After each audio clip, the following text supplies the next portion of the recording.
This is Eric Rutan of Cannibal Corpse. You are listening to the Scars and Guitars podcast with Andrew McKay Smith. G'day everybody, welcome to the show. Well, this one's been under embargo for some time, but I can finally reveal my conversation with Mille Petrozza from Kreator. He's a fantastic guy. I've had a number of chats with him over the years. Always look forward to his company. And the catalyst this time around is an Australian tour alongside of In Flames, which is occurring in February 2024. If you're local, please check gig guides, and I'll put some more information in the episode description. Now, throughout this chat, of course, we talk a little bit about the tour, but a chat with Mille is a guy like him with his intellect. It's always great to branch out and discuss other topics, social issues, especially what's bloody going on in Israel at the moment and the way that is affecting the rest of the world. So here he is, Mille Petrozza from Kreator. In terms of the interviews and the conversations, do you like this aspect of it? It's more intimate. I mean, it's more. I can see your facial expression if I say something stupid now, for example. I guess what I'm getting at is that you do so many interviews throughout the year. You know, I know it's better than digging a ditch, but do you enjoy the interview process? I do, depending also. I mean, see, this is the fifth interview today, and we keep it short and sweet. Yeah. And sometimes when I'm on they call it promotional tours, and you do like 10 in a row, and then of course it gets kind of like repetitive and mechanical after a while. But keeping it shorter and only up to 5 interviews a day, it makes it cool, you know. Are people still asking you questions like, "So, Mille, tell me, how did the band start?" Those sort of questions, do they still come through? That happens, yeah. And also, there's always certain questions where I go like, "Oh my God, again!" But sometimes you have to be also keep in mind that some people that have never heard of the band or are not so familiar, whatever. You know, I'll try to be, even if those questions come up, I try to answer them politely. Yeah, I know you do. You've always been a champion that way. You and Blitz, I reckon, you're very similar in the way that you approach interviews. I enjoy listening to your interviews, but I also like talking to you as well. Thank you. There you go. So this Clash of the Titans tour, I'm one of the few people that know that it's happening. I know it's embargoed until Sunday or Monday. Yes. So a couple of days. So look, it's happening through February of 2024, so it's not far away. And I know the fans are going to appreciate it because we remember your tour with Sepultura a couple of years ago. But that's a question. So you toured with Sepultura last time. How come you picked In Flames this time around? This new brand that we established, the Clash of the Titans with the K, we did one with Testament and one with Sepultura, and of course we always try to bring it to places we haven't where it didn't happen before, and then we had this idea of bringing it to Australia. And we asked some of our friends in other bands, and In Flames were like, "Yeah, let's do this," because it's like the concept is you have 2 full headlining shows of each band, and full set length and production, and in one night. And it's a double full treatment for the fans. So they get hopefully 2 of their favorite or not favorite bands, whatever, and they might get to experience a band that they don't know before or whatever. And it's like combining the powers of and the fan base of both bands and making the shows bigger. Gotcha. What about set lists? Okay, because I don't know whether this won't be a different crowd for you, but it's a different band for you to be touring with. I'm not saying that they're new school, but they're newer than Sepultura, if you understand, a Testament. Absolutely. Saying so, does that mean that you've got to play a combination of the old school bangers and some newer stuff, or can you dive into a song from Endorama? We haven't thought about the Endorama stuff yet, but there'll definitely be some surprises. But we want to, for us, as a setlist is almost like a long song. So it's the dramaturgy that it has to be powerful and has to make sense, and it has to kind of flow. And you can expect a combination of a lot of the old stuff and a lot of the new stuff back to back. And it will be cool, I guess. There will be some surprises, but not too many. There's some standards that we have to play, and considering the fact that we're not coming to Australia so often, we need to play the fan favorites. Yeah, gotcha. Can we expect any collaborations like the recent one with Dani Filth? Yeah.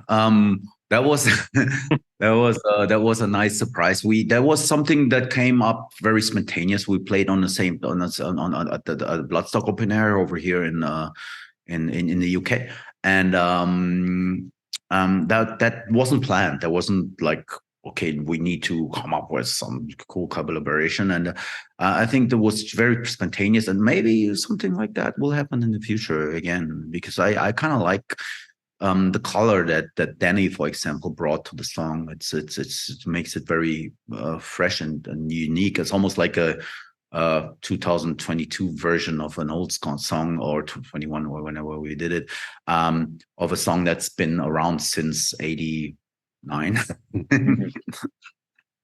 Yeah, gotcha. I loved your collaboration with Tobias as well, actually. I loved it when you guys did that. Oh, yeah. Yeah. And you could even do an album that way. Have you thought about something like that? Yeah, we were thinking about something for the next album, because there will be you're the first one that I'm telling this, but there will be a movie about the band, made by a German director, and we will invite some people in the process to do some collaborations with us. And we haven't thought of who we're gonna work with yet, but there might be some obvious and some surprising guests on that album. It might be coming out along with the next Kreator Studio album, which we scheduled for 2025, and it will be part of the movie. So it's going to be like The Dirt, then, is it? Imagine that. It's not. It's a documentary, but it will basically focus on the present. We'll also take the director with us. She might come to Japan with us on the next tour, and maybe even Australia. We haven't decided yet. And some stuff will be shot in Germany, some more like historic stuff, and we'll see. It's going to be a full length cinematic experience. Fans will love it. Yeah. Hey, I'll just ask you now. I know we don't have too long. Have we got until 1:15 the hour, or we've got a bit longer than that for the chat? Yeah, you're the last one, so feel free. Okay. All right, sweet. Okay. Look, I have asked you this before, but I feel like I've got a different audience these days to the one that I had 5 and 6 years ago. It's grown considerably, to be honest. So they probably don't know that I've asked you questions about Chuck Schuldiner before. So if it's cool, I want to talk about him for a moment, because I know you've got this really, outside of Kreator, you've actually got this really deep career. And that includes Jesus Killing Machine, which is the debut album from Voodoocult, featuring Chuck, okay? I don't know whether a lot of even the Chuck fanboys out there know that he was a part of a band that you were in. So what's your take on Chuck and your memories of working with him?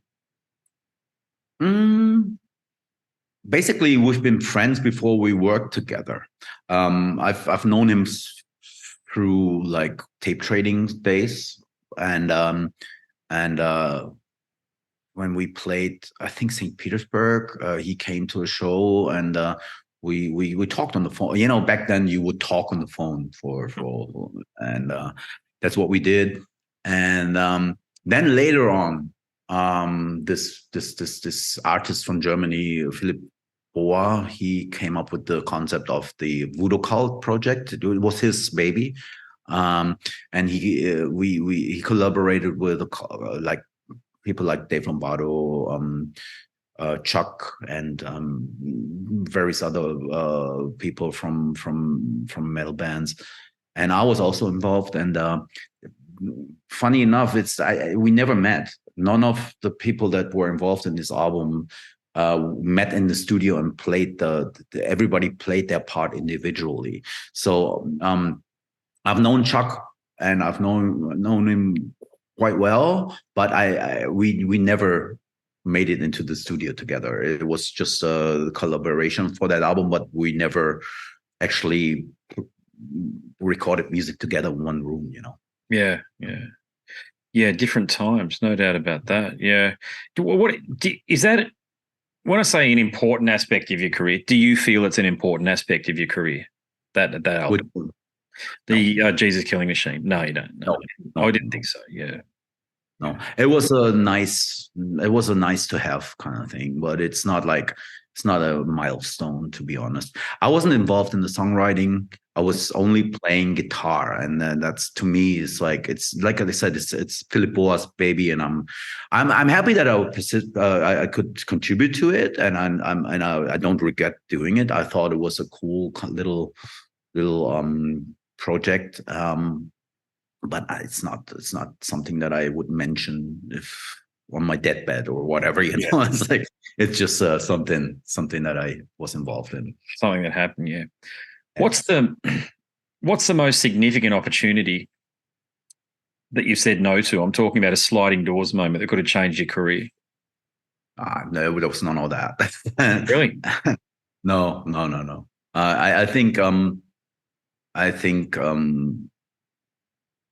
I think everything fell into place the way things happen for a reason, and there was never like a moment where I was like, I made a stupid decision or something. I mean, you live and learn, and I signed my first record deal when I was 17 years old, and my mother had to sign it for me because I wasn't 18 yet, and so that wasn't a mistake. From nowadays perspective, of course, I could have maybe have a lawyer involved with something that I would do nowadays. But back then I was happy to have a record deal. So there was no regrets, and there was no bad decisions. Of course, you made some stupid decisions along the way. I mean, this has been a 30 plus year career, I mean, of course you make mistakes, but there wasn't any major fuck up where I was like, oh, if I wouldn't have done this, I would have been here or whatever, no, none of that. Do you still get the fans who take exception to Outcast and Endorama? There's some fans that love these albums, and there are some fans that don't like the albums too much. So I wouldn't say that those. I mean, Endorama I like a lot, and Outcast contains Phobia, which is one of our fans' favorites. The album wasn't so popular, but it was definitely those were definitely, to me, very important albums. Do you feel as though Hordes of Chaos was the album that, I'm not saying it's a comeback because you were well and truly, you never went away, let's face it. But do you feel as though Hordes of Chaos was the album that really cemented you guys as the force to be reckoned with again in the new millennium? Maybe, maybe even Violent Revolution. But yeah, it was definitely an important album for us. It's hard for me to answer these questions, to be honest, because I'm too involved, and I think some of the albums mean a lot to certain people, whereas on the other hand, they don't mean so much for others. So to me, those are important albums, yes. How close are we, do you think, to getting, and I think there was talk of it. I mean, I heard along the grapevine, so God knows if this is true. So I'll get to the point. Kreator, Sodom, Destruction, and Tankard on a festival lineup, sort of a thing, like a Clash of the Titans style thing. Is that, I mean, you guys have obviously talked about that. That's happening in July. Okay, that's Um, where it is. Yeah. yeah. But it's sold out in 3 days. So it's like, and it's only a one-off. It's only a one-off because it's hard to organize all 4 bands in one package. So it probably won't be a tour. Or if it's gonna be a tour, it won't be a long tour. So it's very exclusive. And yeah, I mean, like I said, it was something that we were in the talks for a long time. We were talking about it for years, and I finally made the decision to organize it in a spot where it's convenient for everybody. You know, these bands are one of the bands on the package. They don't tour so much, so we needed to really see if they can schedule it and it's convenient for them. And the 2 bands are living very close to the place, and Destruction, they're road dogs like us. So it's like yeah, it took a little while to organize it, but yeah, finally it will happen. And fans are really appreciating it. I mean, like response is amazing. Yeah. Oh, you could tour the US with a package like that and make. Yeah, maybe we will. I mean, it's like I said, it's quite hard to organize 4 bands that have such different schedules and you know, and so it's not so easy. But we would be up for it, and we'll see what happens in the future.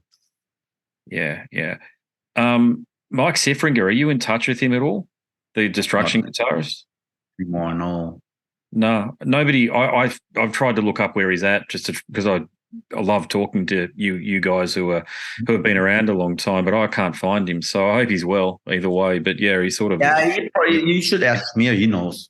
I think they live very close, so he knows whether or not he's well. Yeah, he should be well. Okay, yeah, fair enough. Yeah, he might have just had enough of the music industry, I suppose, and touring and all of that stuff. It can be a grind, I suppose, as well. Like, yeah, Jan Peter Genkel and Lacrimosa, the album Revolution. Do you remember recording guitars with him, or was it a bit like the Chuck Schuldiner thing? No, I did that with Mark, a friend of mine who plays in the band Caliban, and we recorded the guitars at his studio. That was something that I was definitely involved in. Yes. All right. Yeah. Okay. Gotcha. Yeah. Did you work directly at all in with Jan Peter Genkel at all? I hope I'm pronouncing. No. I did it in a different studio with Mark Gertz from here. I'm trying to have a chat with him because he produced the Cruelty and the Beast album by Cradle of Filth, and there's a lot of conjecture around that album, if you might be aware. So I was wondering if you'd worked with him and what your take on him was, because I can find a lot of people that have done so. I never did work with him directly. All right. Okay. Yeah. Seems like a nice guy and a decent guitarist, though. So I can't really tell where yours begin and end on that album, to be honest with you, because it's a bit of a different thing for you, isn't it? Yeah, it was just like all the songs were written also, and I was just I think Tilo wanted to be heavier, so he asked me to do the guitars on it, and I guess that's basically it. He wanted to have like a more metal sound, and I was happy to help him out. Yeah, gotcha. Yeah. You may remember our discussions because I always ask you about politics and we always end up in bloody blabbermouth. So here we go. Okay. And every time we seem to talk, a war started. Okay. So initially in 2017, there was the Syrian migrant crisis. Mm. And then there was the Russian invasion of the Ukraine last year. And now we've got what's going on in Israel. Okay. So there's a lot of similarities between German society and Australian society these days because they're high migrant societies. A lot of people in them that are born overseas and first and second generation, this sort of thing. But there's a lot of rhetoric coming out of pro-Palestinian advocates in Dusseldorf. I saw there was a rally or whatever you want to call it in Dusseldorf, Barcelona, Stockholm, London, New York, even San Diego. And in Sydney, for example, we saw authorities ask Jewish people to conceal their identity against a deeply offensive chant, which was "Gas the Jews." This is going on in Sydney, if you can believe it. Police are watching on and they weren't taking any action. I feel as though the West is being gaslit by an increasingly pernicious left wing at the moment. They frame that words of violence, but actual horrendous acts of violence against innocent civilians, the innocent and civilians, like what we saw with those poor Israelis at the rave and the families in the town there near the border of Gaza. But they frame it as resistance. They frame violence as resistance. What's your take on things these days? First and foremost, I'm totally. I wish that humanity would be at a different level at this point in time, where war is not an option. That's basically all I can say about it, because I think there's always like different views on things. There's always like reasons why people take violence as an option and start a war or start like terrorist attacks or whatever. And in my world, this should be a thing of the past, but it's not. And I'm like always shocked when I see what's happening in these war zones, and I always think it's wrong. And that's basically it. I look at it from not so much of a political point of view, but more of a humanitarian point of view, where I think this, on a spiritual level, this should be a thing of the past, and that's basically it. It's a tragedy, and it's human tragedy, and it's something that the human race is cursed with. It's never. There should be, in my opinion, this shouldn't happen in the year 2023. So I've got a mate who spent some time in Germany, and the comment that he made to me was he felt like he needed to learn Arabic before he learned how to speak German. And there's definitely aspects of that throughout Sydney, as well as throughout those other cities that I've mentioned, Stockholm, maybe not Barcelona, but certainly Stockholm, London, and Berlin or Dusseldorf as well. From the perspective that I don't know whether our world is getting safer, how much do you think that, let's call it, it's not unscheduled migration, but the multicultural aspect of migration, how much do you think that has affected the West? Like I said, violence is never an option. And the countries like I said, Australia and Germany, is always like there's always a fluctuation of people coming from countries or going into different countries and moving. That's what humans were always like that. Always people were moving from one place to the other, and they were born in one country and then moved to another country. I don't think that's I think that can be a great thing, and culturally also sometimes that can be problems, but in my opinion, that's not the problem. The problem is the fact that there's still reasons to start to act violent and start a terror attack, or kind of take violence as an option. And in my opinion, we should be at a different point in the history of the human race, which is not. We're not there yet. We're still in turmoil.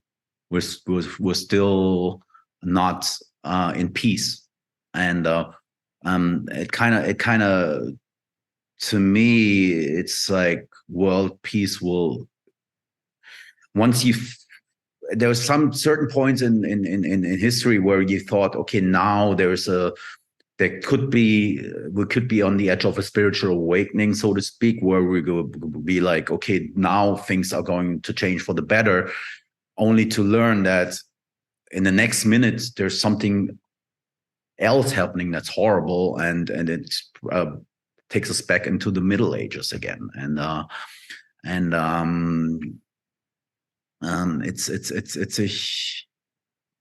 it's a problem that goes way deeper than into like people's political views or whatever. You know, it's more of like human drama.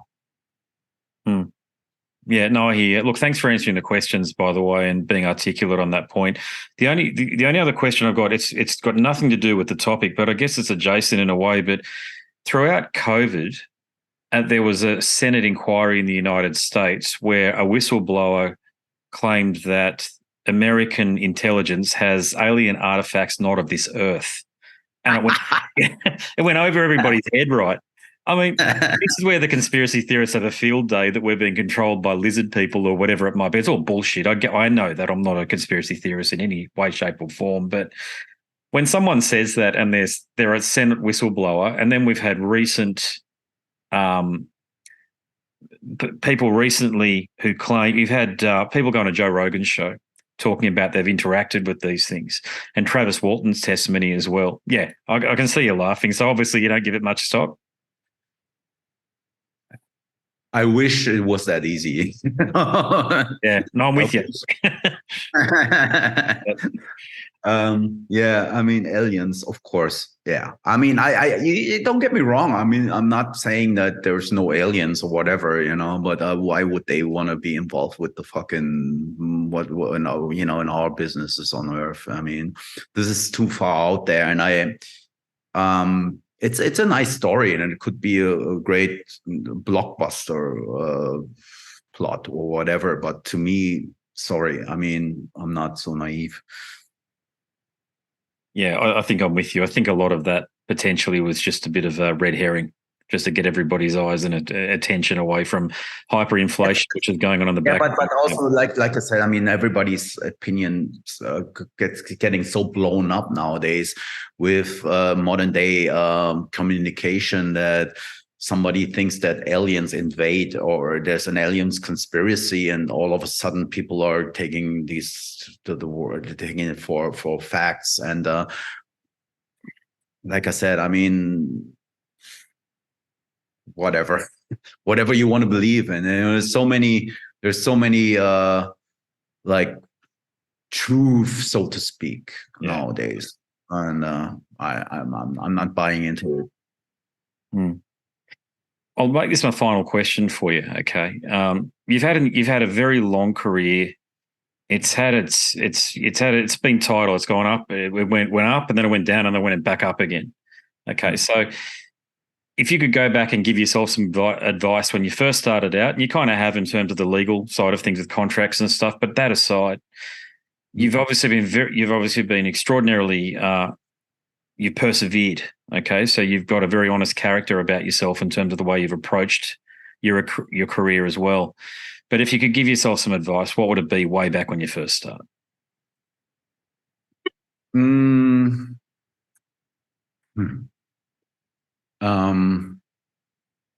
Yeah, get a lawyer involved maybe in the very early days. Just but that's, other than that, I mean, there's no advice. We did everything in our possibilities. We jumped on a lot of tours in the early days, and for me, it's about the music. I mean, it's the music is there. We bring it to the people no matter what. And that's what I did. And I use all the technology that's on my hands. I use all the touring that I can do. Totally think that what I did, looking back, of course, there's been minor decisions that I made that were not the best, maybe. But in the end of the day, you live and you learn. And my advice to my younger self would be just do it all over again, like just how I did it. No fucking regrets, man. Nice. I like it. Actually, I will make this my last question for you. When's the book coming out? Because plenty of people want to read it. We're looking for a publisher at the moment. It's half of it is written already. Your biography? No, it's a fiction. Oh, tell me about it. I haven't heard about it. Yeah. It's too early. It's too early. There's going to be a fictional book coming out. I do it with a friend of mine who's an author, and we're working on it as we speak. Well, what about a biography? Because I'd love to read that. I would, yeah. I haven't. I don't feel. Believe it or not, I don't feel old enough to write a biography yet. Yeah. Yeah. Oh, but there's a heck of a story there. There's always going to be a story there when you've had a career this long, though, and especially throughout the 1990s and just keeping on. I know you had the German territory there that was so favourable to heavy metal bands, and we love the German fans for that. But still, man, there'd be a heck of a story for people to read. It might even resemble The Dirt. You never know. You never know. But that's something that's definitely going to come out in the future. Definitely, it's going to at some point. Yeah, 10 years or 20 years from now. Yeah. No, we'll give it time. Plenty of albums still to go. There you go. All right. Yeah. Yeah. Well, it's always great to chat with you, Miller. I'll certainly be in the crowd when you come down. It's such a great teaming with you guys and Anders and Bjorn. So, look, good luck with everything, and thanks very much for the chat again. Always a pleasure. All right, man. Thank you. Take care. See you, brother. All right. For sure. Take care. Bye. Catch you, mate. Well, there you have it. Another fascinating conversation with one of the icons of heavy metal, Mille Petrozza from Kreator. Awesome. Okay, if you like that one, go over to scarsandguitars.com because there are plenty more chats resembling that one there. And if you like listening, I know you like reading because you're a smart audience and I've written a book. Click the link in the banner and you know the rest by now. All right, there's some more information to share with you about the book, but before we get to that, my name's Andrew Mackay-Smith and I'm the host of the podcast, Scars and Guitars. Until next time, it's a goodbye for now. This is Eric Rattan of Cannibal Corpse. You are listening to the Scars and Guitars podcast with Andrew Mackay-Smith. I've been the host of the Scars and Guitars podcast since 2017.